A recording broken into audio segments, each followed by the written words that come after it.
Hi, here is Liprandi and this is Dick Tracy from the Rubb'R Niks, made by multiple Toymakers back in 1968. This toy is 49 years old. Rubb'R Niks were a line of bendable action figures based upon several different characters from popular comic books and cartoons, such as the Justice League of America and King Kong. They were made in soft, pliable rubber, and inside their bodies there is a thin metal wire, so when you bend their limbs they will maintain the position. This was a very common way of making cheap action figures back in the 60s and in the 70s. I believe that many of you don't know who Dick Tracy is, but actually he's been for decades one of the most popular comic book characters.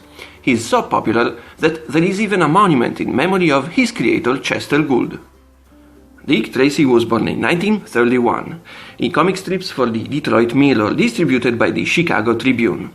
He was a honest policeman, but a very by-the-book type guy, and very rude with criminals. This was a time of gangsters, Al Capone, Elliot Ness. At the beginning it was a very violent comic book, with people who got shot or beaten, but in time, with the character becoming more and more popular, they had to change completely the mood of the comic book, in order to meet the taste of younger audiences and kids. Following a trend started by newspapers of giving weird names to famous criminals such as Lucky Luciano or Babyface Nelson, Chester Gould created a wonderful, grotesque rogues gallery where gangsters had weird names and physical features. This was an inspiration for the later Batman comic books. They've made radio shows about Dick Tracy, and movie series and movies. In 1967 they made a pilot episode for a TV show that has never been produced. It had to be very similar to the famous Batman TV show from the 60s. It had the same producer. They've made makeup tests to portray all those ugly criminals as they appeared in comic books, and also to show all the amazing gadgets Dick Tracy could use in the comic books. The last big step in Dick Tracy's career has been the famous movie from 1990 with an incredible cast: Warren Beatty, Madonna, Al Pacino, Dustin Hoffman, Kathy Bates, James Caan, and even more. It was a very strange movie with cool designs, but it didn't have the same feel as the original comic book. This is the action figure Playmates toys made for such movie back in 1990. This one comes from our childhood. Even though this figure came out in 1968, it was based upon the famous animated TV show from 1960, and also a few more characters were made in the same line: the Kid, Flat Top, and Joe Jitsu. This figure does not look great, and it doesn't have proper articulations, since, as I've said, it's a bendable figure. So I could move his arms and legs, but I will not do it right now, because these are not very durable toys.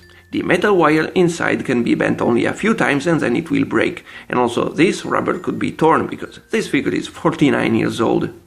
On his back we can read some copyright informations.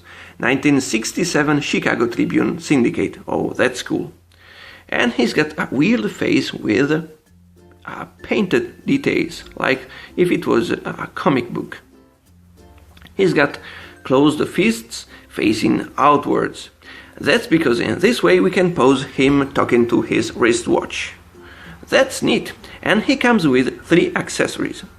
We get a gun. It's made in silver rubber, and it's got a strap so we can put it around Dick Tracy's wrists so he can try to hold the gun, because his closed fists cannot hold anything really. Then we get a holster, which again is made in soft silver rubber, neat, and of course we get Dick Tracy's trademark radio watch. Oh, this one is really cool. This is an extremely simple toy, but what I really like about it is that it's telling us how different society was back in the 60s. First of all, it was a toy for young kids, but it's carrying a realistic looking gun. This was still common back in the 70s and in the 80s, but I wouldn't say so right now. And Dick Tracy is a self-made grown man. By today's standards, fictional heroes have got to be slightly older than their targeted audiences, and they've got to have doubts about their past, about who they are, and there are always connections with a future that has been already set up by their parents.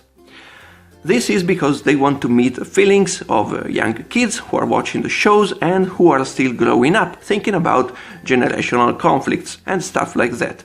The idea today is that a hero must be someone its audiences could relate to.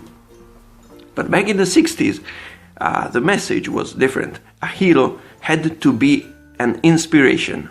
So kids had to work hard and be patient in order to grow up and become like their heroes. An old toy can give you something to think about. We like this Dick Tracy action figure so much, and we care about it so much because it comes from a different word. Now, if you liked this video, please share it, subscribe, and let us know what you think in the comments below. Follow us also on Facebook and Instagram. Ciao!